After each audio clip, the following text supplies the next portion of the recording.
Walong individual ang inaresto ng pinagsanib na puwersa ng Philippine Drug Enforcement Agency o PDEA at pulisya matapos salakayin ng isang umano'y drug den sa Antipolo City, Rizal noong Sabado ng gabi, ika-31 ng Enero taong kasalukuyan. Ayon sa ulat ng PDEA Calabarzon, nahuli ang mga sospek habang umano'y gumagamit ng shabu sa barangay San Luis sa isinagawang buy-bust operation. Karamihan sa mga ito ay mga driver at construction worker na pawang residente ng lungsod. Nakumpiska sa operasyon ang 5 gramo ng hinilalang shabu na nagkakahalaga ng humigit kumulang 34,500 pesos.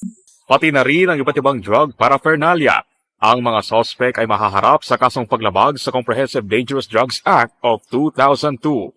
Ito ang bagong PNP para sa bagong Pilipinas, serbisyong mabilis, tapat at nararamdaman.